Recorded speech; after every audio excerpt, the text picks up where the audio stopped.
substituição do Hugo, porque ele está de baixa de parto. Está com os seus trigêmeos e por isso hoje vim eu. Todos sabemos, não é? Que temos uma atriz. Estou errada? Também. Muita coisa, vamos saber. Maria José, que vai estar à conversa com o Rui. Não é, Rui? Sim. O Nuno pode nos ajudar aqui um bocadinho. Conhece melhor. A enquadrar.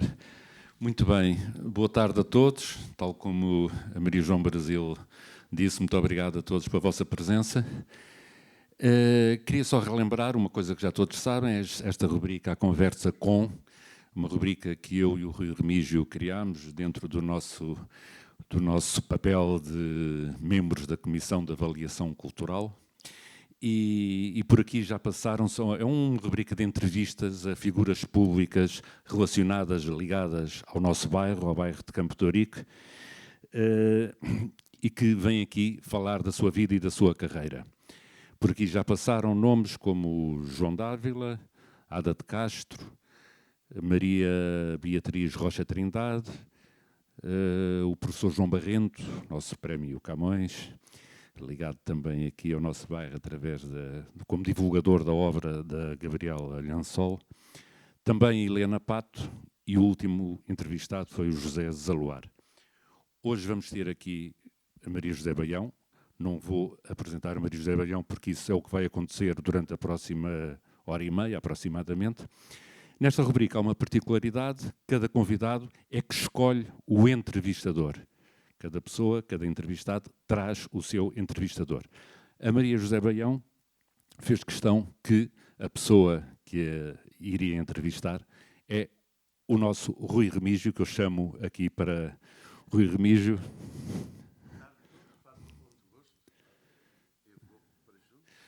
Se não te importas, sentavas-te, ficas melhor sentado.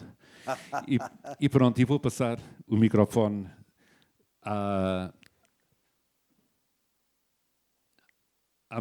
ao Rui Remígio.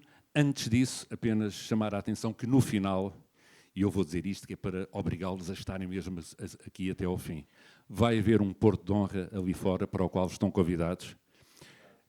Muito bem. Um porto de honra de qualidade que vai ser servido. E agora sim, passo a palavra ao Rui Remígio. Muito obrigado a todos mais uma vez. Obrigado, Nuno. Obrigado, Maria João. Brasil. Olha, podes passar-me a palavra já? Que prazer, Maria José. Eu escolhi o Rui Remígio porque me conhece há décadas. O Rui Remígio era um dos grandes engenheiros de som da rádio, com quem eu me cruzei a vida inteira da minha profissão na rádio. Além de me conhecer perfeitamente, é uma pessoa que eu muito prezo pela sua descontração, pela sua educação, pelos seus conhecimentos vastos, não só no métier dele, que é realmente... pode parecer que deslocado eu dizer isto, mas é mesmo verdade. O Rui é dos grandes homens da rádio, da sonorização, da música, e eu acho que não foi jornalista por acaso, porque tem todo o background para ser jornalista, e eu achei que, sendo ele uma figura tão conhecida em Campo de Ourique, tão querida, a quem se deve também, com outros personagens importantes, se deve o termos este espaço, porque foi ele e companheiros que desencadearam um movimento para que não se destruísse completamente o Cinema Europa. E dito isto, tudo quanto eu possa dizer mais pode parecer excessivo e eu não quero. E ele também não. Obrigado, Maria José. Fica-me mal agradecer, porque acho que puseste-me num lugar que eu não mereço. Não. Não mereço perante a grandeza da tua carreira, eu vou explicar já, porque neste mesmo espaço, há bem pouco tempo, tu apresentaste uma obra que tiveste a atenção de me oferecer, Teatro em Portugal, uma abordagem cronológica. Eu socorri-me dele, porque tenho quase tudo na lombada. Eu andei no Google à procura do que é que enriqueceria o início da conversa contigo. Conversar contigo, para mim, é mais uma aprendizagem. Eu gosto de levar as coisas e a vida com um sorriso de preferência, mas vejam bem a riqueza desta mulher, Maria José Baião, licenciada em Filologia Românica pela Faculdade de Letras de Lisboa, aí que completou em 2005 a área curricular de mestrado em Estudos Superiores de Teatro, tendo frequentado igualmente as universidades de Barcelona e Geneve, como complemento da sua formação académica. Formada também pelo Conservatório Nacional de Teatro, dedicou-se ao longo de 3 décadas à rádio. Rádio Renascença, Rádio Clube Português, Rádio Clube de Moçambique e, acrescento eu, RDP, hoje Grupo RDP-RTP, com alguns riscos, mas não falemos de riscos. Antena 1. Na RTP foi apresentadora, atriz com voz off. No palco integrou os elencos de António Manuel Couto Viana, Orlando Vitorino, Blanco Gil, Luzia Maria Martins e La Féria. Enquanto professora profissionalizada, integrou em Macau uma equipa da TV educativa nos anos 1990 e 1991. E nos anos seguintes, até à transição de poderes para a China, desempenhou o cargo de assessora do então governador Rocha Vieira na área da cultura. Integra desde 2014 o elenco da Companhia Maior e ultima o livro Nos Bastidores da Ópera Chinesa. Maria José, perante tudo isto, só tenho que te agradecer teres aceito o convite. Não me apetecia nada a aceitar, mas tratam-me tão bem na biblioteca e realmente somos tão amigos que hesitei e depois acabei por dizer que sim. Esta imagem que está aqui, que nós aproveitámos, selecionámos com o agrema da responsável da biblioteca. Olha, por acaso é com este vestido, mas eu tenho outros. São todos bonitos, Maria José. É um facto. Eu vou pedir ao Danilo se me passa a primeira imagem. Muito obrigado. Esta é uma fotografia. Esta é uma fotografia na cabine de emissão da Rádio Renascença, onde eu fui locutora durante 13 anos. E eu teria aqui talvez uns 25 anos. E tinha, pois, porque estava muito grávida aqui. E ali à direita vemos um instrumento que faz parte já da história da rádio, que é um gong, onde nós fazíamos o sinal de estação. Uma espécie de martelo, explica lá como é que é. É um elemento de percussão com um feltro, né? Uma madeira bater com... no gongo, para não ter uma sonoridade metálica e agressiva. Pronto, e eu... Tal Rádio Renascença, emissora católica portuguesa. E seguia a emissão. Eu vou cometer aqui um pequeno atrevimento. Tu começaste a fazer rádio sem conhecimento dos teus pais, verdade? É verdade ou não? É verdade. Pronto. Eu comecei a fazer rádio porque queria fazer teatro. E a minha mãe, que estava permanentemente a ouvir rádio lá em casa, ouvia-se muita rádio, e nas férias grandes, no ano em que eu ia para a Faculdade de Letras, ouvi um anúncio no Rádio Clube Português a pedirem vozes femininas que estavam abertas as inscrições. E eu peguei num postalzinho, velho postal que já ninguém usa, e escrevi para a rádio a candidatar-me. Passado uns dias, e não disse nada em casa, claro. Tinha brilhantes 18 anos nessa altura. Passado uns dias, contataram-me para ir fazer provas. Eu fui fazer provas à Rua Nova da Trindade, um estúdio que havia, que era o estúdio da APA. Haverá aqui quem se possa ainda lembrar do que era a APA. Fui a primeira a chegar, porque eu tenho um problema. Hoje é um problema porque ninguém me acompanha nesse hábito.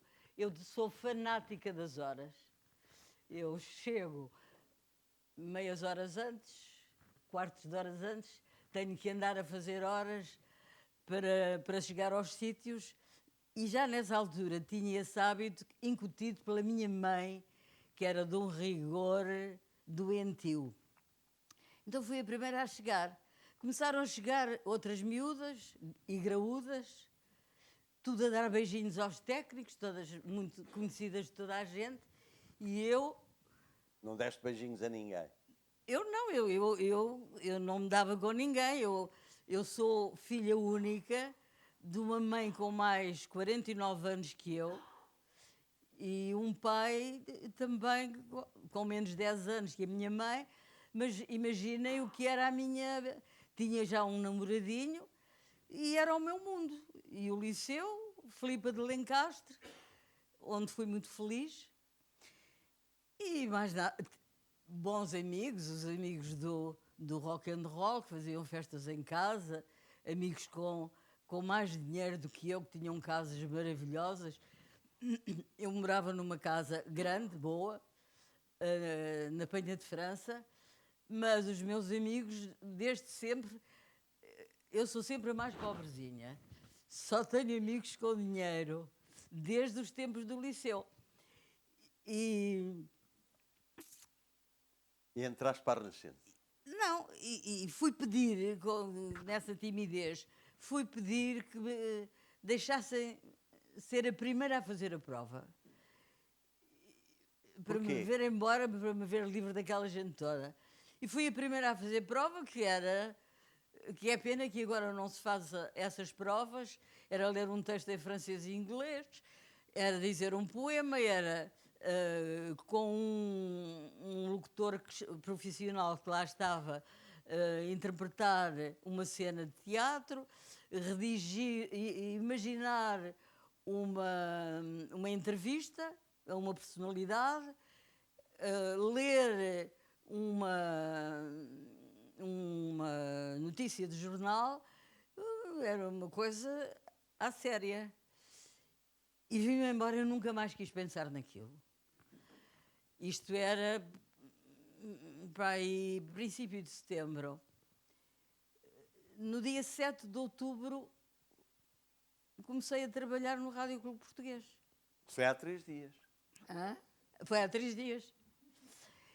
E a minha mãe recebeu o telefonema da convocatória e disse: mas o que é isto? Telefonam para se queres começar a trabalhar dia 7.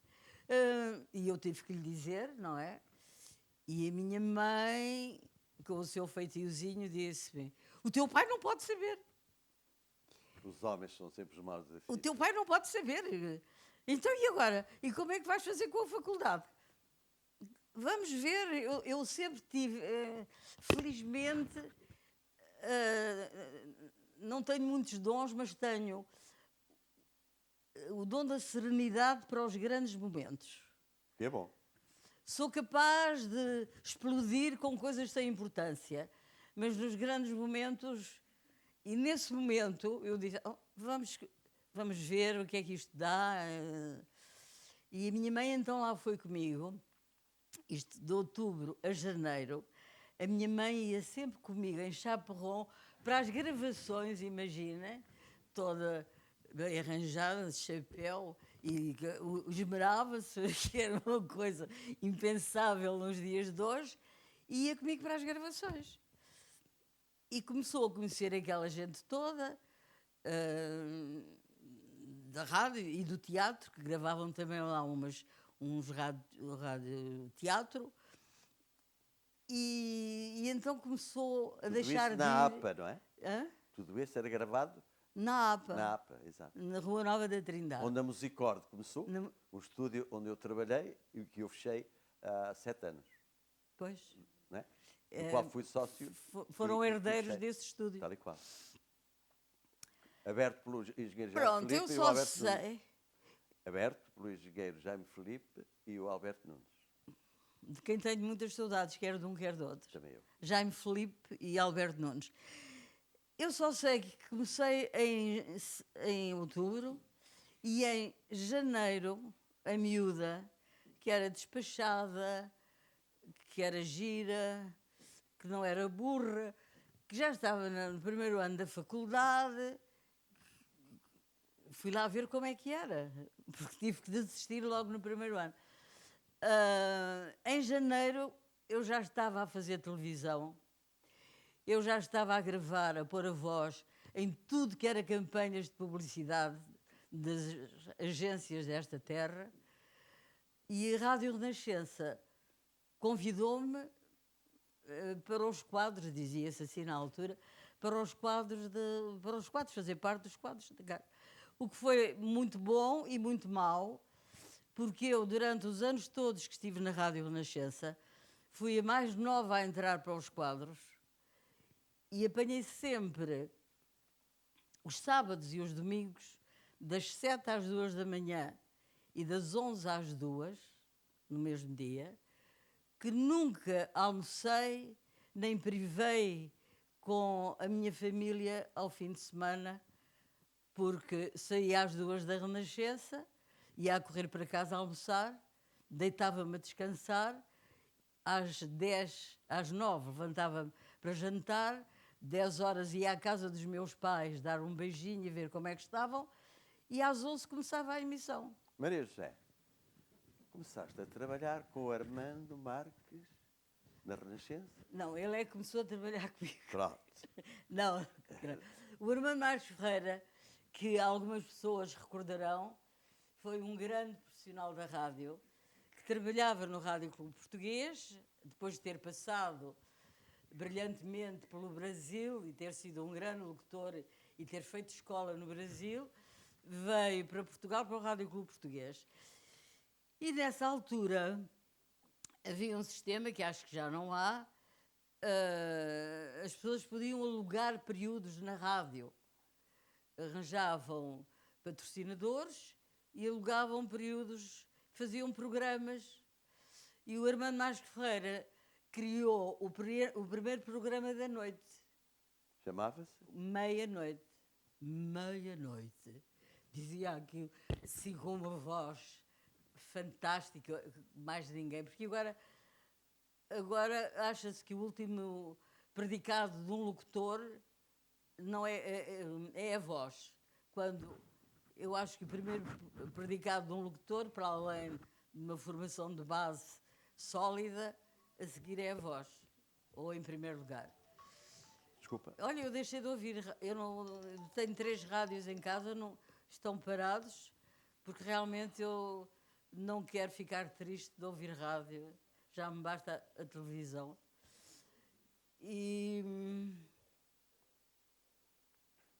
E agora onde é que eu ia? Não, eu quero chegar ao ponto, tu começaste a trabalhar com o Armando Marques Ferreira e um dia estavas a cantarolar.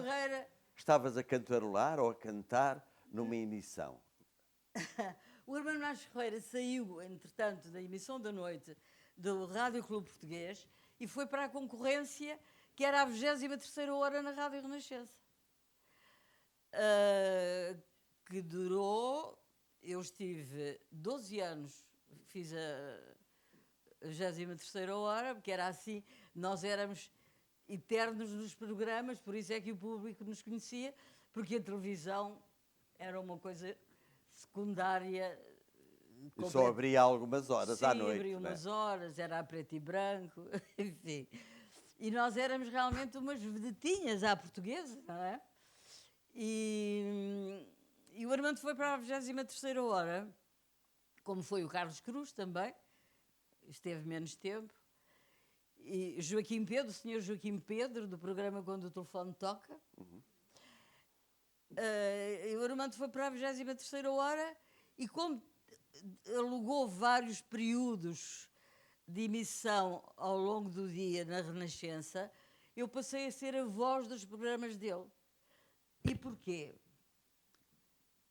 Porque a Rádio Renascença era do Monsenhor Lopes da Cruz, um padre riquíssimo, tinha um hotel no Brasil, inclusive, e era dono da Rádio Renascença.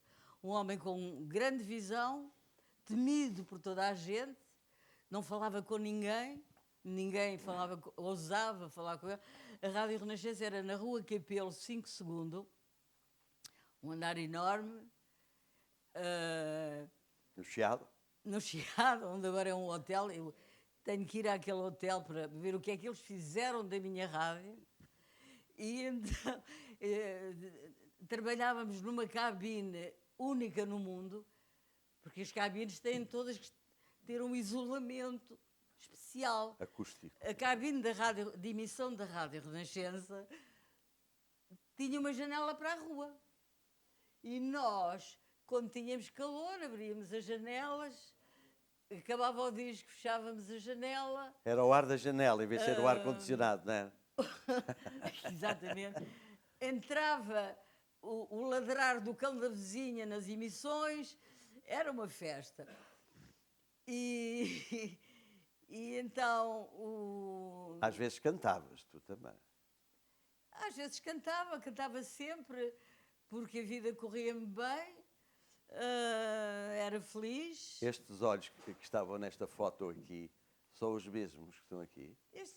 São os mesmos, e eu acho que são os mesmos de agora, porque eu li há tempos e gostei de saber que os olhos com que nós nascemos são o único órgão que não muda ao longo da vida. Portanto, os olhos com que todos vós haveis nascido... Ai, o haveis é muito...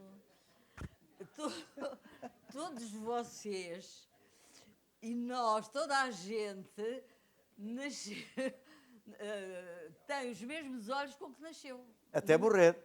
Até morrer. Pronto. Do mesmo tamanhinho, da mesma cor, que é uma vantagem, ao menos, já que tanta coisa despenca, ao menos os olhos ficam no mesmo sítio. Maria José, mas os teus olhos estão na capa de um disco que diz Maria José Baião e Tony de Matos. Exatamente. Isto é possível? Como é que isto acontece? Eu não inventei. Não, isto aconteceu porque eu estava realmente numa emissão em direto com o Armando Marcos Ferreira e comecei a cantar a música que estava a acontecer, a ir para o ar. E o Armando Marcos Ferreira, abusivamente, abriu o microfone e saiu tudo Para o ar. para o ar. E está pela janela. Não, a janela Era estava fechada. fechada. Saiu tudo para o ar e o Tony de Matos, que estava a ouvir a emissão, telefona-me e diz: olha, eu vou inaugurar a minha editora e quero que sejas tu a inaugurá-la. Porque eu, nessa altura, realmente toda a gente me conhecia. Em estúdio. Fazia muita televisão e toda a gente me conhecia. E estúdio, então... Mas eu disse logo que não, nem penses nisso. Ele apareceu passado um quarto de hora, estava na Rádio Renascença, a tentar convencer-me. E eu disse: Tony, eu não quero fazer mais nada, porque eu já fazia teatro, televisão, punha a voz nas campanhas, fazia rádio, já chegava. Maria José, Podemos ouvir a primeira, por favor? Tens aí? Não sei, Danilo. Não fujo, Meu filho. coração, não sei porquê, bate feliz quando te vê, e os meus olhos ficam sorrindo e pelas ruas vão-te seguindo, mas mesmo assim foges de mim. Ah, se tu soubesses como eu sou tão carinhosa e o muito, muito que te quero. Obrigado, Danilo. Mas, repara numa coisa. Isto é- Eu não identifico ali ruído de disco. Isto deve ter para aí uns... Eu não faço as contas. Não, mas tem. É uma eu gravação. tinha 25 anos. Exato, pronto. Todos sabem Há fazer 25 contas. anos. Olhar para a cara da Maria José, olhar para o disco e é assim. Tony de Matos, tu cantas o Carinhoso, que ainda hoje é um dos temas que toda a gente adora cantar. Não, o Carinhoso é um tema clássico brasileiro, de Pixinguinha, um grande autor brasileiro que eu tive a ousadia de estragar, e eu gostava muito. E o disco era um single, tinha 4 canções, que o Tony encomendou propositadamente ao Eugénio Pepe e Romeu Correia, que fizeram 3 canções de propósito para nós, e faltava uma, e eu escolhi o Carinhoso. Podemos ouvir a próxima, por favor? Eu não sei se as pessoas... É pouco. Está tudo previsto. Dá-me a tua mão, vamos ver o amor, flores nos meus olhos, rosas de beijos, luzes de estrelas, nos meus desejos de viver. O sol brilha no céu que Deus nos deu. Amar é ter na vida, vida e amor, só teus. Há sonhos que são anseios, anseios loucos por quem fugiu, sonhos perdidos no infinito que nos uniu. Romance para 2.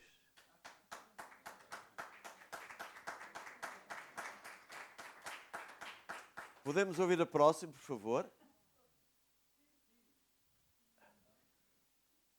Danilo, vira cigana.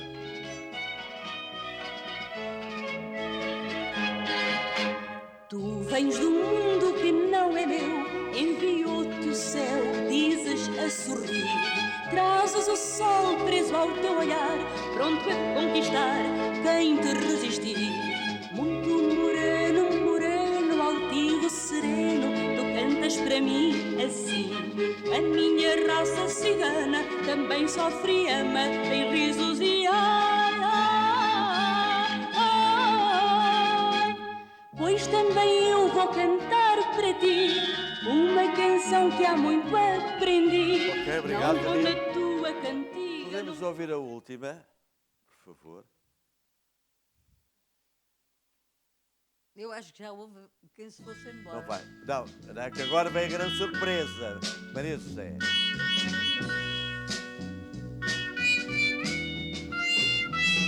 Desde que te conheci, sempre fui amo e senhor, mas agora percebi, só faltava o teu amor. Tu, faltavas tu para viver perto de mim. E de mim faltavas tu meu amor, apenas tu. Tens o azul dos céus, Obrigado, Danilo. verde de mar.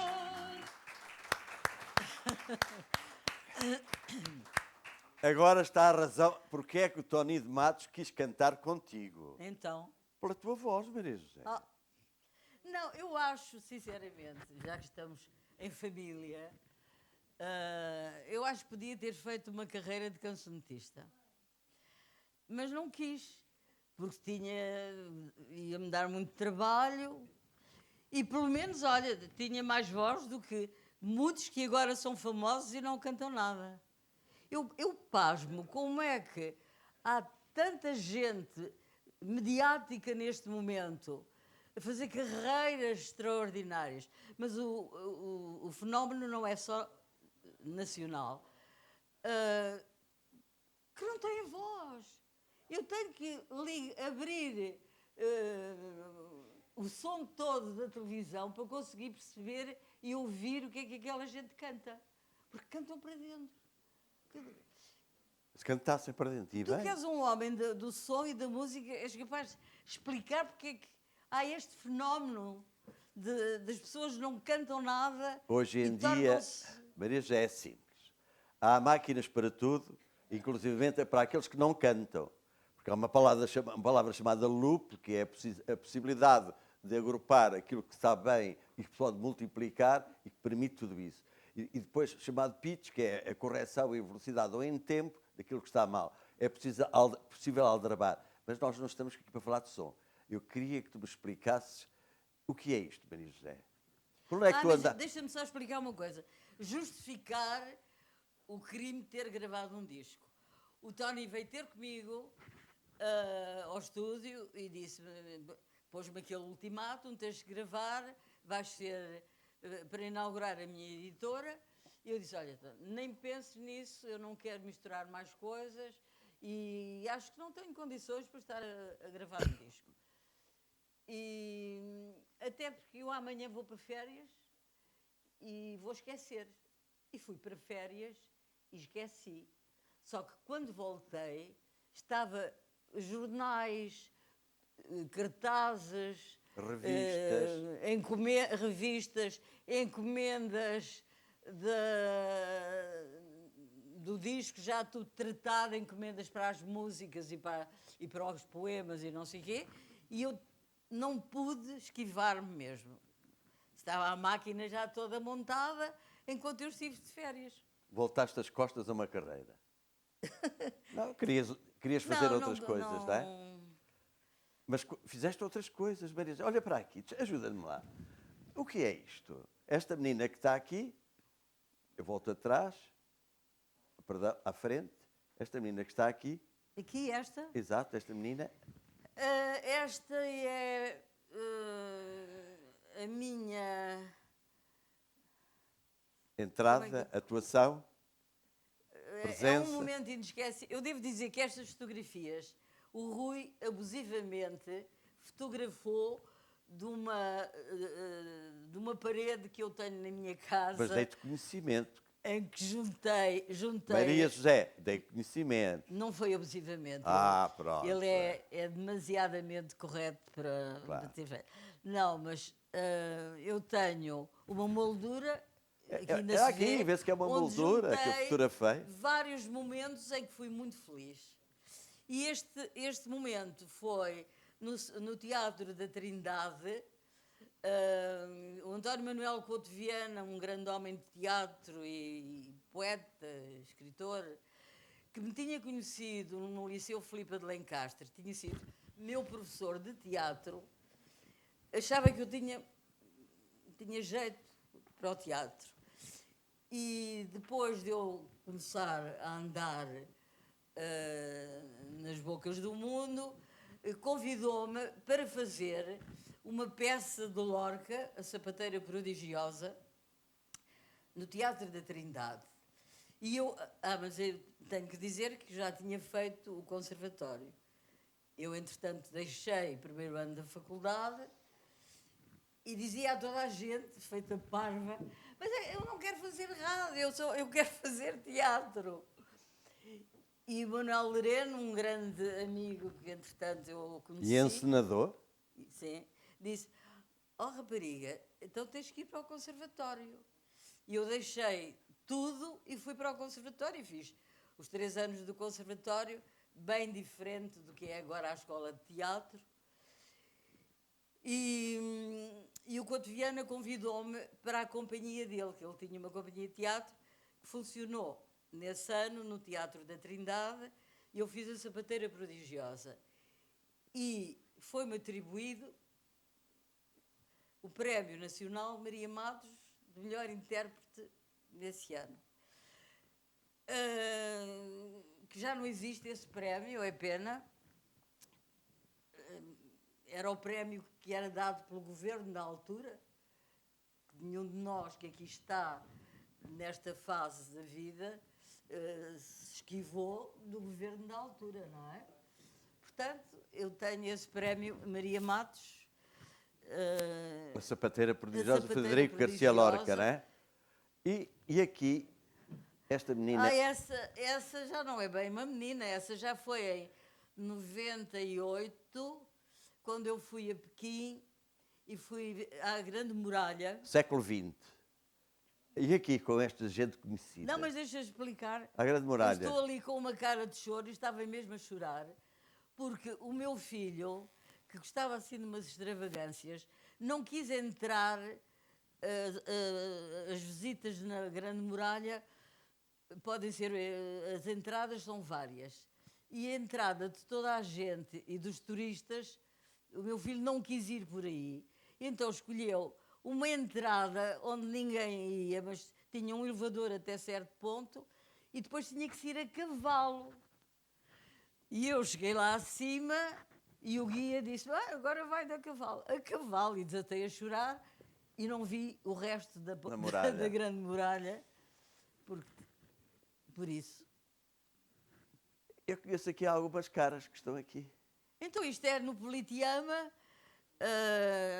Quando eu voltei de Macau, o meu amigo Filipe Laféria convidou-me para uma peça, acho que foi a última de teatro de autor, de texto de autor que ele fez, um texto do Tennessee Williams, Rosa Tatuada, em que o João Baião era o protagonista e a Rita,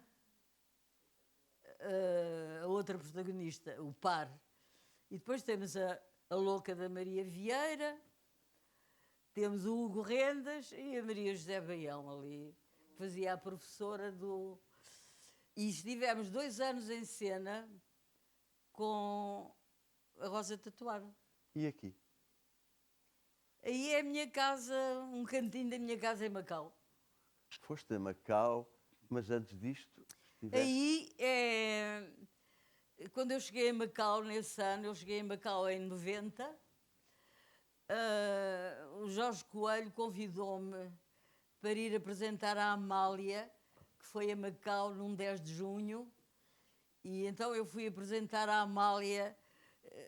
É pena não ter escolhido uma fotografia em que eu estou com o meu parceiro, que eu apresentei a Amália e tinha um parceiro que apresentava em chinês, que traduzia o que eu dizia, e que era muito engraçado, que era o locutor chinês.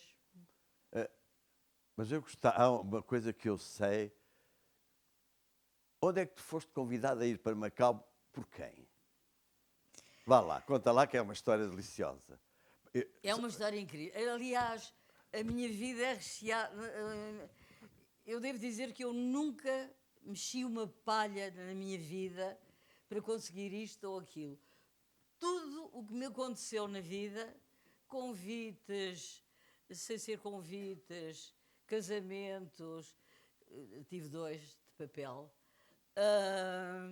foi tudo sem eu programar, nem eu prever. Mas já agora também, antes de Jorge Coelho te convidar, tu foste reclamar a entrada na rádio ao Salazar. É verdade, Bem, eu não estou a inventar. Então eu vou fazer uma ponte dessa história surreal. A minha mãe, prudente, com os seus quase 50 anos que eu, dizia, filha, vai haver um concurso, que ela lia o Diário de Notícias, gabava-se desde os 10 anos, e até morrer leu todos os dias o Diário de Notícias, que ia lá o jornaleiro levar-lhe o Diário de Notícias. De maneira que era muito informada, lia aquilo tudo, sabia tudo.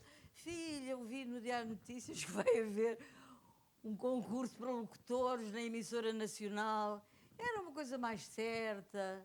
Porquê é que não concorres? Estás aí a fazer essas coisas todas, tudo isso não é certo. E eu não quero ir para a emissora nacional, porque depois não posso fazer várias coisas, porque sou funcionária pública. Oh, filha, pronto. E tanto me chegou aos ouvidos, é o termo, que eu fui um dia à emissora nacional inscrever-me para o concurso de locutores. E cheguei lá e disseram-me, a menina não se pode inscrever. Mas não vais inscrever porquê? Porque não tem 21 anos. Ora é essa, então, mas o concurso, quando for o concurso, eu já tenho 21 anos. Pois, mas isto são leis, mas são leis completamente despolitizadas. Mas são leis, quem é que faz essas leis? Então, isto é uma lei emanada da Presidência do Conselho de Ministros, Sr. Primeiro-Ministro. Estava, sim, Assembleia Nacional. Muito bem. Saí dali toda enxofrada, atravessei aquele jardim e Separa a Rua do Quelhas, eu São estava Bento. na Rua do Quelhas, emissora nacional. Atravessei o jardim e deu-me na cabeça, subi as escadas da Assembleia, mas há uma razão. O meu pai, que era muito estranho e que tinha um senso de justiça muito sólido, então, nem sei como nunca foi preso pela PIDE, quando as coisas não lhe agradavam, escrevia ao Salazar. E, por estranho que pareça, recebia respostas. Deviam julgar que ele era doido ou assim, e então respondiam do gabinete do Primeiro-Ministro. Claro que não era o Salazar, era alguém que respondia. E eu sabia isso. Então, se ele responde ao meu pai, também me vai atender a mim. Eu vou reclamar. Foste direito ao Salazar. Hã? Foste direito ao Salazar. Sim. Claro, eu sei. Eu fui à Assembleia pedir uma entrevista com o Salazar. E que isto é único. E ninguém achou esquisito, pelo menos à minha frente. Sim, senhor, identifique-se, aqueles proformas, aguarda que será informada da resolução. Muito bem. Passados uns dias, uma coisa que hoje não aconteceria, com o Primeiro-Ministro, com certeza, nem nenhum Ministro, eu recebi uma convocatória para me apresentar no gabinete do Sr. Primeiro-Ministro, para a entrevista, para a audiência. E lá fui eu, toda emproada. Presidente do Conselho, assim designado na altura. Pois, lá fui eu toda emproada, gostei sempre de me emproar muito. E lá fui ao gabinete do Sr. Primeiro-Ministro. Fui recebida não por ele, mas O chefe de gabinete. pelo Dr. Teotónio Pereira, que era o braço direito dele.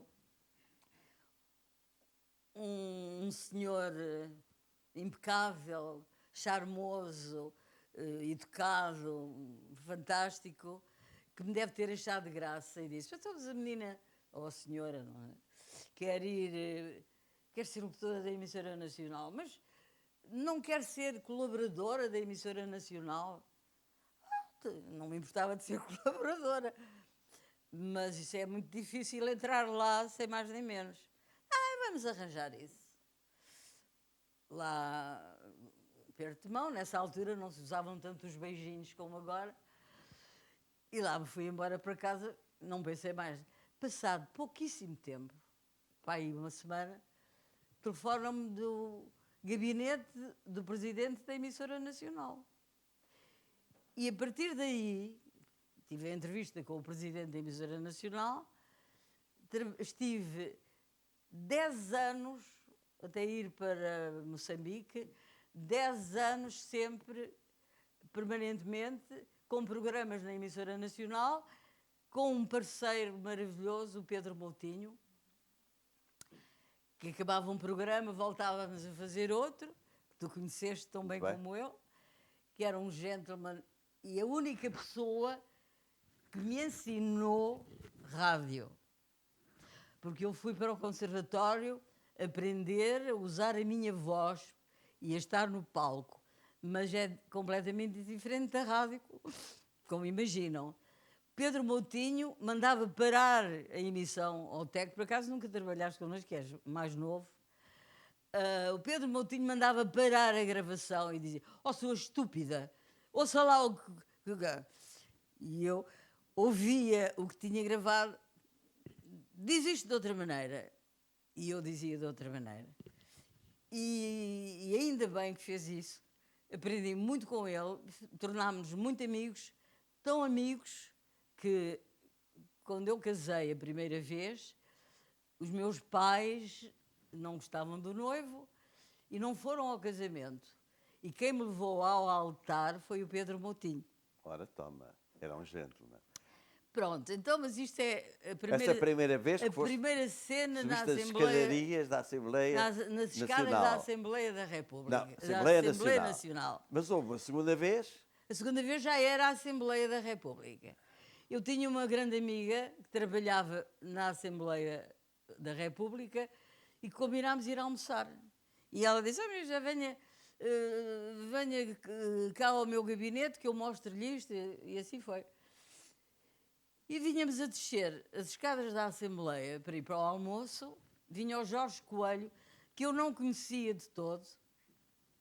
Devo dizer que eu não tenho nem nunca tive filiação partidária. Gosto muito de decidir pela minha cabeça.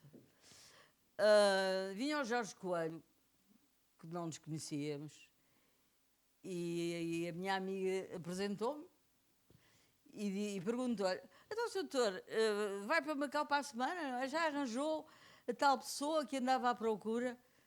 Não me fale nisso. O Dr. Mário Soares tinha estado em Macau e veio irritadíssimo porque ninguém falava português e pôs-me um ultimato para eu arranjar uma pessoa que fosse ensinar português na televisão para os chineses de Macau nestes 10 anos que faltam para o handover, para a independência, para a passagem para os chineses. Mas é muito difícil encontrar alguém que seja professor de português e experiência de televisão. E a minha amiga disse: "Mas tem aqui a minha amiga Maria José Baião." "Mas você não é da rádio e das televisões?" E eu disse: "Sim, mas eu sou profissionalizada como tenho licenciatura em Românicas, sou especializada no 8º Grupo B, português e francês, com experiência De ensino. E eu já tenho a paciência. Para a semana eu vou Para para Macau. Macau e quero levar a certeza de que você vai para Macau fazer este projeto da televisão educativa, que era assim chamado. "Eu estou cá bem." Pronto. E já lá estás fui eu aqui em para Macau? Hã? Aqui estás em Macau? Aqui estás com Eu estou em Londres com o louco do Filipe La Laféria. Féria. Uma viagem muito louca, bem, tão louca que ele batia-me à porta do quarto, quase de madrugada: "Vamos tomar um pequeno almoço. Já tomaste banho? Vamos tomar um pequeno almoço." E eu lá ia, contrariada por ele me estar a pressionar, e era um galopar o dia inteiro, um galopar. Eu sentava-me nas lojas, porque ele passava horas a escolher CDs, a ouvir música, a escolher isto, a escolher aquilo, e eu tive que telefonar para Lisboa para um amigo comum. Mandaste o La Féria embora? Não, não, a quem ele tinha algum respeito, porque ele não tem respeito por toda a gente. E disse: Carlos, tenha paciência, venha ter connosco a Londres, que eu não aguento este homem dá comigo em doida, para ver se põe um freiro. E o Carlos apareceu em Londres, que foi a minha salvação.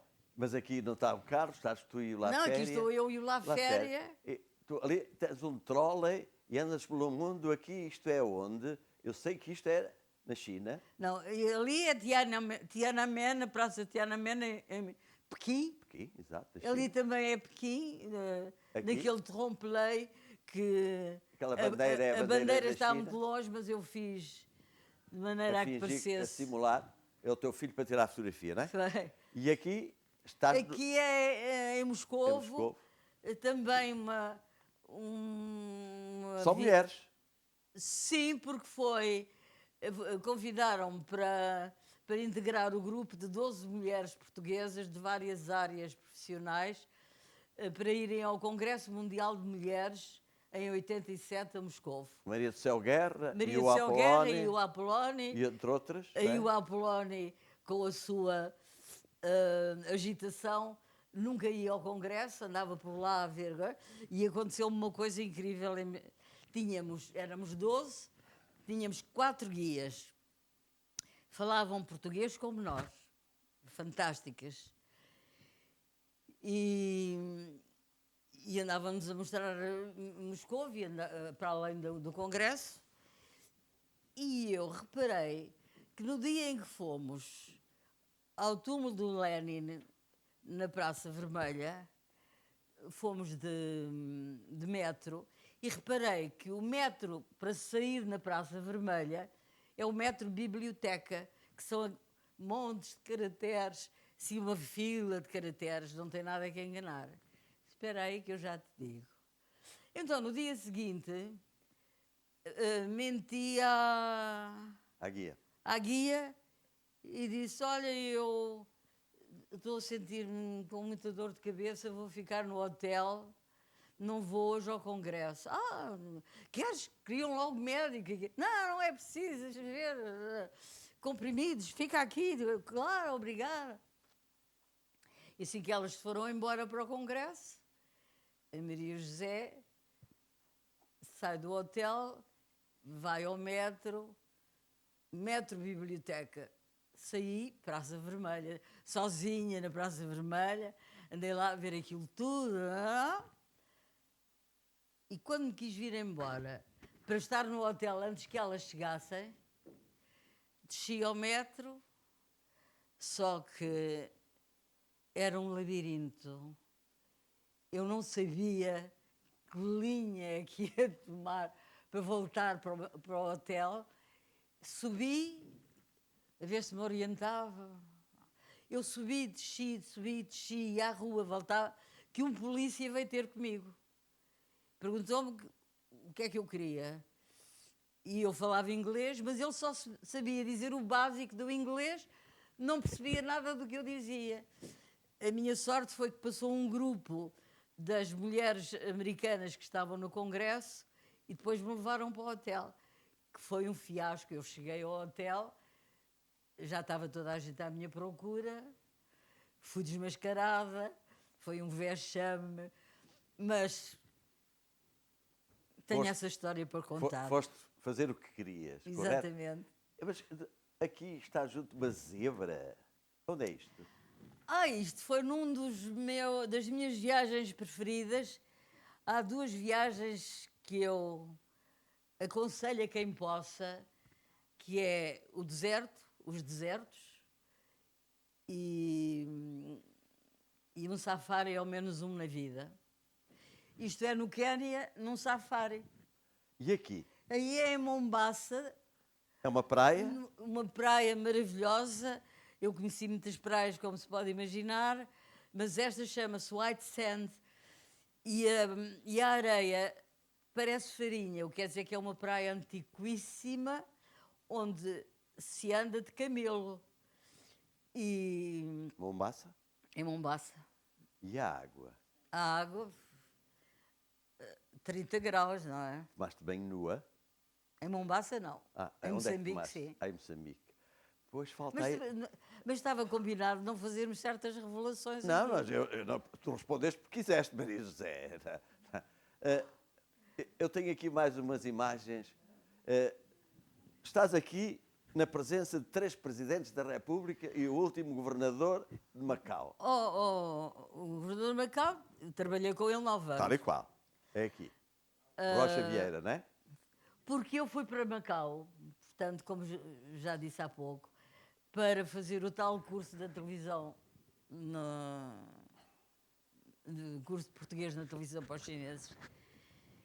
E acontece que íamos filmar, começar filmagens numa quarta-feira e o Jorge Coelho chamou-me e disse-me, para tudo, porque não há dinheiro, que é uma coisa impossível em Macau. Nunca foi um tostão de Portugal para Macau, mas há dinheiro a rodos. Já sabemos todos de onde vem. Não é só do jogo, é da grande iniciativa chinesa, que são, tiro o meu chapéu aos chineses, têm muitos defeitos, mas grandes qualidades de trabalho, fantásticos. A falar de Rocha Vieira aqui. Mas E aqui, o Rocha Vieira, então, parou tudo porque o governo ia mudar. Só que ele não me disse que ia mudar. E o governo veio-se embora e, passado um mês, chegou o general Rocha Vieira e o staff de militares, que eu não conhecia de todo, e eu fui para o gabinete com as contas do projeto e o projeto, à espera que me pedissem contas. Ainda está na minha casa, em Lisboa. Nunca ninguém me pediu. estiveste quantos anos em Macau? Eu fui por 1 ano, eventualmente 2, tive 10. Pronto. Mas estas outras fotografias não têm nada a ver com Macau. E o Rocha Vieira, então, chamou-me, ao fim de vários meses, de eu aguardar que me chamassem para prestar contas, chamou-me e convidou-me para... perguntou-me se eu queria continuar em Macau. E eu disse que sim. Eu estou requisitada à Antena 1, à RDP, e tenho autorização para ficar mais 1 ano. E aceitei, a pensar que era para dar uma mãozinha na rádio ou na televisão. Quando fui assinar o contrato, assessora para a área da cultura. E eu disse, bem, eu não sei se vou conseguir dar conta do recado, porque era um período em que o governo da China já estava todo em Macau a preparar a transição e com os olhos todos em cima de nós e queriam tudo menos cultura portuguesa, não é? Mas eu disse, bem, isto eu vou aceitar. Aceitei e devo-me ter portado bem, porque renovaram o contrato mais 9 vezes até à passagem de poderes. E os outros senhores que estão aqui? Não? Aqui estão... Desculpa lá. Estão aqui os outros senhores. Aqui. Então, isto é a inerência de funções.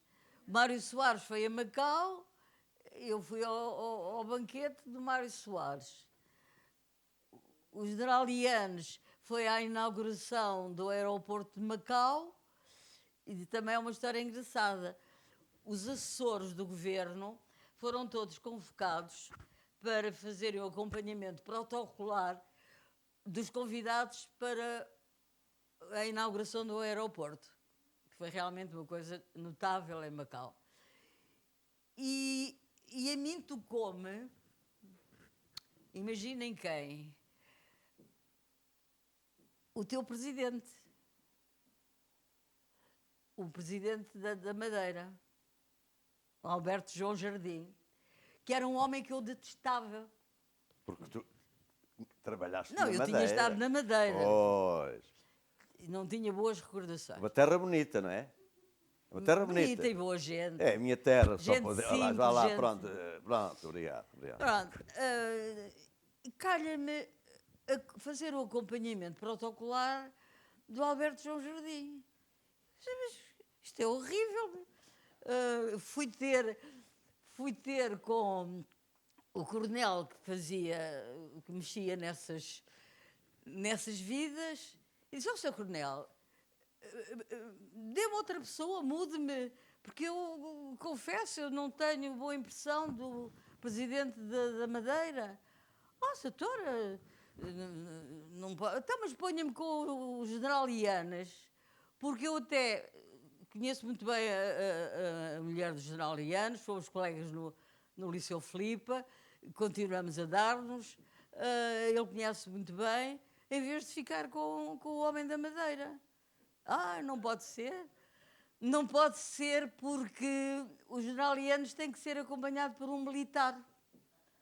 Pronto. E eu lá fiquei toda aborrecida por ir aturar. O Alberto João Jardim. E su muchacha. E então lá veio o Alberto João Jardim e a senhora que eu fui esperar, e correu de uma forma inesperada logo a chegada.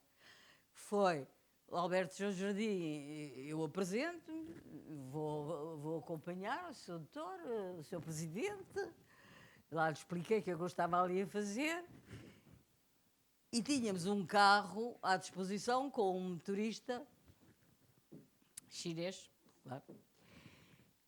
E segundo o protocolo, eu devia ir à frente ao lado do motorista chinês e os VIPs iam atrás, o casal, e o Alberto João Jardim surpreendeu-me no primeiro momento, disse: nem pense, minha senhora, foi sempre, andou uma semana em Macau comigo, sempre ao lado do motorista e eu atrás. Não faças essa cara. Eu tenho hoje a melhor das impressões do Alberto Jardim. Portou-se lindamente, mas um senhor ao mais alto nível,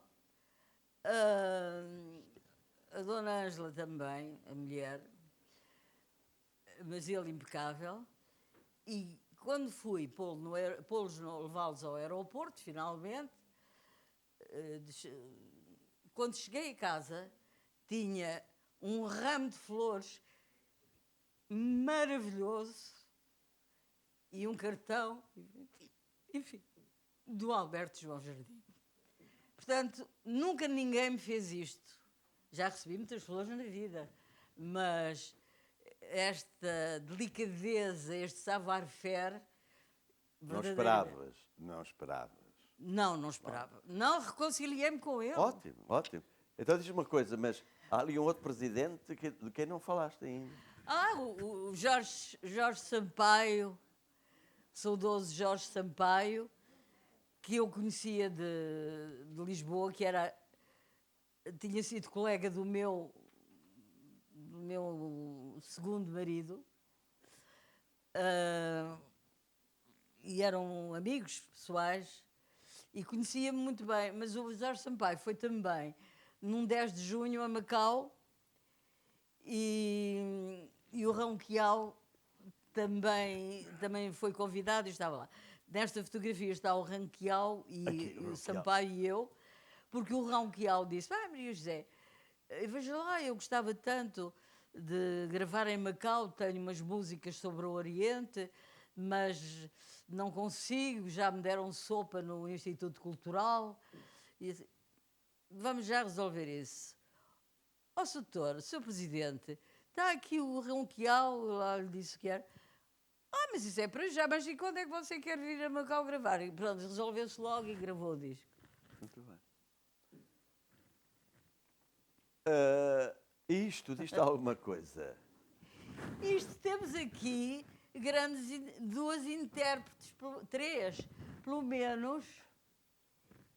Uma gota de mel. Não, fala tu, diz tu, explica. É tão simples, está ali escrito. Dramatização da peça A Gota de Mel, de Léon Cherchirel, ensaiada por um elemento do grupo Maria José Baião e apresentada na Padaria do Povo à comunidade. Seguida das intervenções e um debate sobre as causas das guerras, com a participação de Pesará Correia, Madalena Moita, José Manuel Rosendo e Ribeiro Cardoso. Falecido Ribeiro Cardoso. Grande jornalista e grande amigo. Eu vi a peça. Eu se calhar até pedia a uma das atrizes para explicar o que é isto. Como é que foi? Acho ótimo.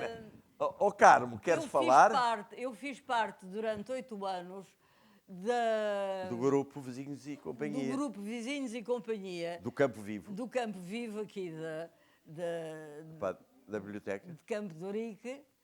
Hoje já não faço, lamentavelmente, já não faço parte do grupo, mas tive a preocupação, dentro das minhas possibilidades, de dinamizar um pouco o grupo e então pô-las em jograis numa altura das festas de Lisboa, a dizerem poetas de Lisboa, pedia que viesse cá alguém também falar de proteção civil para explicar o que é que as pessoas deviam fazer se houvesse uma catástrofe em Lisboa, aqui nesta sala, e outras iniciativas. E esta foi realmente a que me deu mais trabalho, porque nunca consegui que alguém decorasse o texto do Léon Chancerelle, que é um texto magnífico, nunca consegui. E então disse, bem, então vocês vão ler. E elas leram muito bem e movimentaram-se. Está aqui 1, 2, 3... 4 3 atrizes. E então, gostaram ou não gostaram? Gostaram muito. Carmo, não queres dizer nada, por favor? Maria José? Foi a primeira vez que eu nunca pensei ser capaz de estar num palco. Desde que saí do colégio, nunca Chega tive... mais o microfone, Carmo. Isto não está a dar? Tá. Nunca pensei, mas pronto, com ali a paciência da nossa mestra, que nos ensinava a projetar a voz, era muito importante. A gente achava que falava alto, mas não. Ela ali, com muita insistência, pusemos a gota de mel ao público, apresentámos na Padaria do Povo, foi um sucesso. Eu vi. Eu não continuei com a minha carreira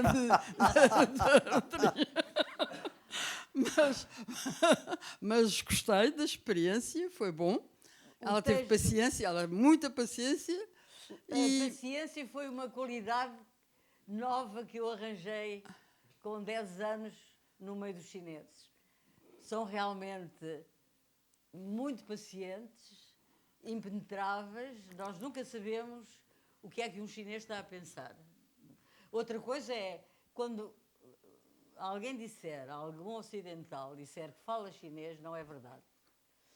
Porque eu cheguei a Macau e inscrevi-me num curso de chinês. E passado um mês, eu que tenho facilidade para aprender línguas estrangeiras, estava 0.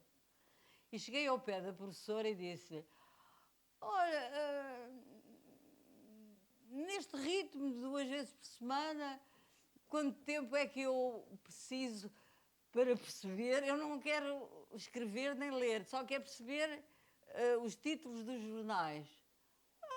Chinesa, este ritmo, isto é em inglês, este ritmo, 10 anos.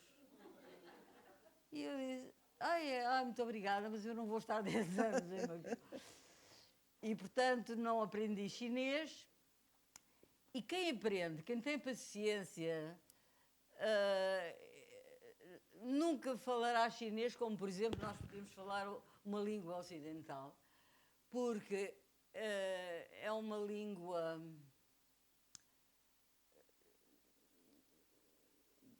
que, por exemplo, eu morava num sítio que era a Praia Grande e dizia isto em chinês. E se ia de táxi, se isto era para o táxi, o táxi fazia assim, o homem. E eu tinha que dizer, até encontrar o som correto para ele perceber para onde é que eu ia. E é esse é que é o grande problema de quem quer falar chinês. Porque, por exemplo, cavalo. Cavalo diz-se uma coisa parecida do que eu vou dizer. Maha. Mas mãe também é maha. Só que cavalo é maha e mãe é maha. Agora vocês, não sei se é ao contrário, se calhar até é ao contrário. Estás a Como chamar o cavalo ou a chamar a tua mãe, não é? Pois, quer dizer, não, é realmente Difícil. problemático. Maria José, podemos continuar um bocadinho mais? Não é? Eu estou para aqui a falar, já deve estar no tempo. Não, está quase a acabar, mas ainda temos uns minutos. Tu, aos 5 anos, deste uma queda e possivelmente, numa situação normal, não terias sobrevivido. Como é que isso aconteceu? Sobreviveste a uma queda e depois? Eu sobrevivi a 2 quedas. Agora eu vou-te dizer, esta não sabes tu. Como eu já disse há pouco, a minha mãe tinha quase 50 anos, mas eu nasci em agosto e a minha mãe fez 50 anos em outubro, quando eu nasci. A minha mãe era muito magra, começou a engordar, mas nem lhe passava pela cabeça estar grávida. E o meu pai dizia, isso é da água de Canessas, porque havia o hábito em Lisboa, havia uns homens que andavam a vender bilhas com água de Canessas, tinha muitas propriedades, e a minha mãe bebia água de Canessas.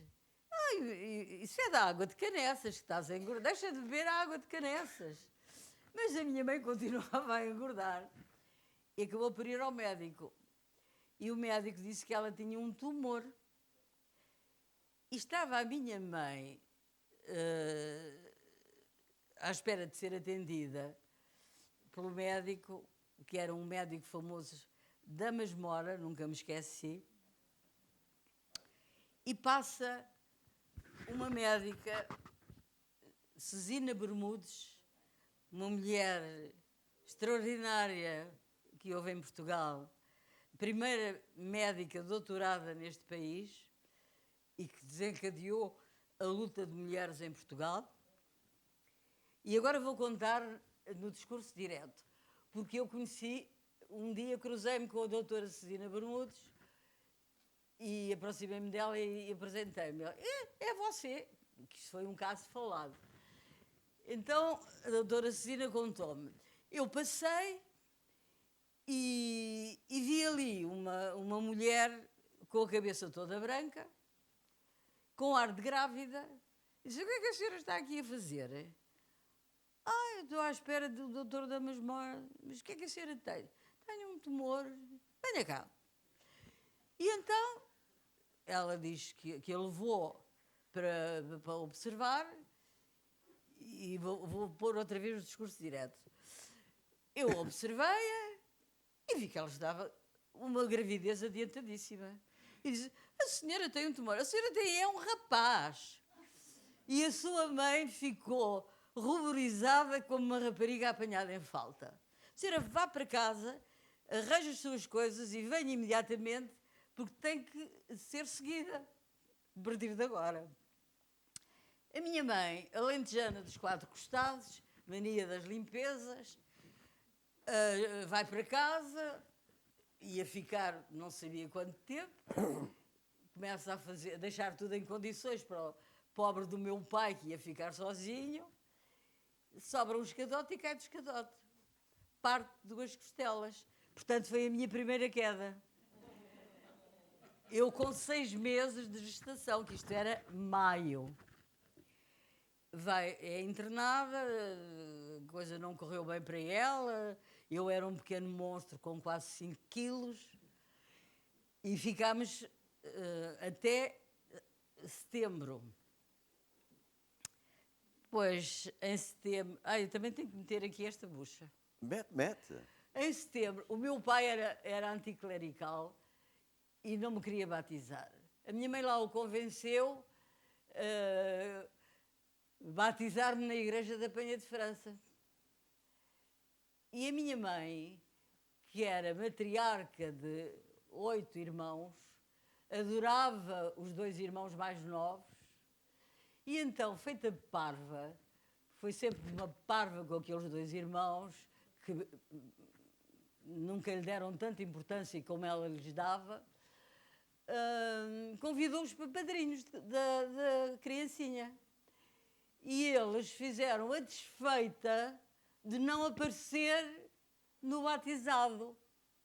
E vinha o meu pai com a criancinha pela igreja fora, e o padre foi ter com ele e disse-lhe: mas olha, não leva crianças a ser batizada. Então, mas não há padrinhos? Não, mas se quiser, o padrinho pode ser o sacristão e a madrinha a Nossa Senhora da Penha de França. E então, era uma cerimónia, não sei se ainda, o meu pai consentiu, não sei se ainda existe esse tipo de cerimónia, que eu acho maravilhosa. Então, tiravam a coroa da Nossa Senhora e punham na cabeça da criancinha, que eu acho fantástico. Antes de ser, já o era, quer dizer, já tinha assim uma situação única nesta terra. Agora não é percebo todas as bênçãos que te aconteceram. É a minha madrinha. Nossa Senhora de Penha, de França. E a minha mãe era tão fanática dos irmãos que toda a vida me disse que eram os meus padrinhos, e eu só há pouco tempo é que soube desta história. Toda a vida lhes chamei padrinhos, tios e padrinhos. Falsos E padrinhos. nunca foram meus padrinhos. Bom, adelante. Então, a queda. Eu tinha 5 anos e os meus pais moravam na rua Cesário Verde, que é um daqueles prédios que tinham ainda a escada de ferro lá atrás, chamada escada de salvação. Se houvesse um incêndio, as pessoas iam todas para a escada de ferro e passavam melhor do que agora. E a minha mãe tinha uns amigos do Alentejo, que a minha mãe nasceu numa aldeia do Alentejo ao pé de Castro Verde, e estava com eles a recebê-los, e eu lembro-me, como se fosse neste momento, eu estava na Marquise a ver os miúdos, lá em cima, no último andar, montavam-se no corrimão, estreitinho, um corrimão assim, de ferro, chegavam ao patamar, saíam, iam outra vez. Zezinha, anda, Zezinha. E aqui, bem, fazerem-me convites para coisas aventureiras, para mim, desde sempre, é complicado. E eu lembro-me de ter tentado abrir a porta, dar volta à chave, subi até lá, e fiquei a vê-los. E eles subiam, anda, até que eu fui. Subi, montei-me no corrimão, venho para ali, chego ao patrão, é assim, chego aqui, começo a olhar para os quintais e a olhar para a escada e a tremer com medo de alçar a perna e sair. Só que saí para fora. E então fugi à lei da gravidade, nitidamente. É outro fenómeno. Eu devia ter caído para os quintais. Não. Passei o lance e fui cair embaixo, assim de costas, cheia de medo. A escada tremeu. Veio aquela população toda da vizinhança que ouviu o estrondo, tudo a gritar. Lembro-me perfeitamente, eu estendidinha. Até que depois uma das visitas é que me foi buscar. Lembro-me de vir dos braços da visita. A minha mãe, com os seus despachos, escondeu do meu pai, não me levou ao hospital nem nada, esfregou-me, se calhar com álcool, deitou-me na cama. E eu só dizia: mamãe, não posso respirar, Eu não sei porque é que não respirava, devia ser do medo. E passou-se, nunca mais ninguém falou em nada. E eu, nos meus 5 anos, andei por ali. Até que aos 28, estava numa sessão de yoga, na posição do lótus, que é o peso do corpo todo em cima da cabeça, e desmaiei. Radiografaram-me e descobriram que eu tinha uma sequela de uma fratura do pescoço. Eu tinha partido o pescoço dessa queda. Pode imaginar como é que é a minha cervical. As minhas radiografias já andaram pelas faculdades de medicina, a senhora tem uma coluna de vidro, tem que ser operada, e eu, nessa altura, daqui a uns anos, não quis, porque perdi a mobilidade do pescoço, e disse, bem, pode ser que, entretanto, a medicina evolua e eu sou operada. Agora já é tarde. E eu faço a minha vidinha, com grandes problemas, como podem imaginar, de cervical, e pronto, e vou para os safaris e não sei, só depois de lá estar é que me lembro. Eu já fiz 3 safaris, é que me lembro que o Jeep anda assim, não é? E que eu não devo andar grandes viagens de automóvel, nem grandes nem pequenas, que devia estar quietinha, sempre com o colarinho. Em casa ponho às vezes. E olha, estou entregue ao universo. Seja...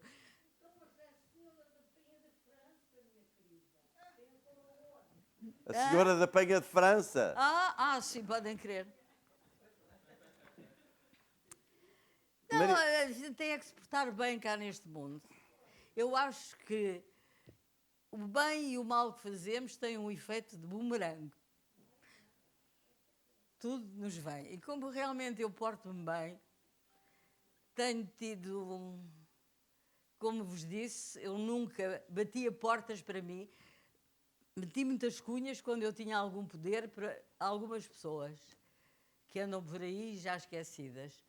Mas para mim e para o meu filho nunca pedi um favor. Porque realmente as coisas vinham-me todas parecidas, não sei como. Posso pedir um favor agora? Pode. A Maria José foi um dia na vida de uma monja. Vejam a beleza desta capa. São 4 linhas que eu vou ler, onde ela se foi meter. Foi recebida por uma monja. A ver se eu consigo contar isto rapidamente. Eu tenho uma mania que é deitar-me tarde e acordar cedo.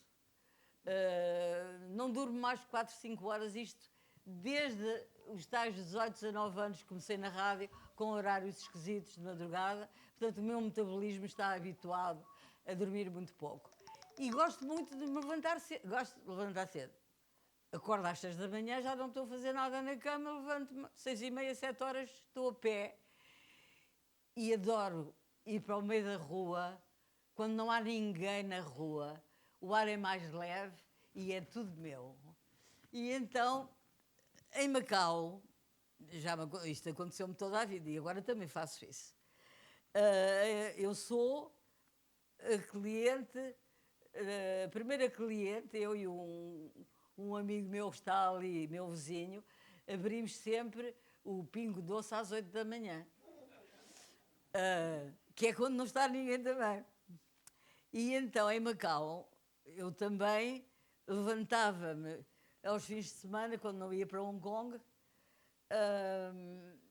e andava por ali a desbravar a cidade. E um dia vejo um beco, o autêntico beco sem saída, ao fundo da ruazinha, uma luz vermelha. Fui lá espreitar o que era. Era um pagode de monjas chinesas, budistas. E eu estava a espreitar lá para dentro, que ele tinha a porta com umas grades, e vem esta personagem, uma monja que me fez assim para eu entrar. Abriu uma porta e ela não dizia uma palavra a não ser de chinês. E eu nessa altura já percebia Quitó de China e mais umas coisas para ir às compras, mas não dava para nos percebermos. E ela começou a encaminhar-me, houve muita empatia fulminante, começou a encaminhar, mostrou-me o pagode, que é um mosteiro, de alto a baixo. Eu encantada, quer dizer, não estava a acreditar, mas como me acontecem coisas tão esquisitas, era mais uma. Mostrou-me, inclusive, o quarto dela, tinha apenas uma cama, uma secretária e um armário. Ofereceu-me um chá e bye-bye, se ela ainda percebia, bye-bye. Eu dizia, eu tenho que vir cá com um tradutor. E fui com um tradutor e depois ela convidou-me para eu, se quisesse, estar lá e ficar lá com elas. Eram uma dúzia de monjas de todas as idades. Se quisesse para ficar com elas, eu disse que muito obrigada, mas houve um dia que passei o dia inteiro com elas. E então... Esta vida simples obriga a uma aprendizagem nova e fácil. Implica a renúncia à rotina social, ao consequente corte com todos os bens e prazeres terrenos, nomeadamente voto de castidade, regime vegetariano e compromisso de comer a horas certas, recusa de bebidas fermentadas, recusa de mentira, recusa de ornamentos, perfumes e ungüentos e obrigação de despertar ao alvorecer segundo este horário. Às 4 da manhã, levantar e cuidados pessoais. Às 5, primeira oração em comum. Às 6, pequeno almoço, frugal, tigela de arroz ou canja. Seguem-se as tarefas de sobrevivência, a meditação individual. Às 11h30, segunda refeição do dia, em isolamento. Período destinado também ao atendimento de visitas, até às 15h30, quando voltam a reunir para a meditação. E às 17h30, a última refeição do dia, anteceder o recolhimento até às 4 horas de novo. Não foste porque isto era modo de vida. Esta monja era a principal e tinha uma história de vida extraordinária. Tinha fugido ao Mao Tse-tung, tinha vindo fugida da China, tinha ido primeiro para Cantão e depois dali para Macau e formou aquela comunidade. E era uma mulher, devia ter alguns 90 anos, mas com uma serenidade, um sorriso, uns dentes maravilhosos. E foi assim dos grandes embates que eu tive no Oriente. Eu queria-te agradecer, Nuno Figueira, queria-te agradecer e comunicar a todos que estão aqui presentes, agradecer também a presença.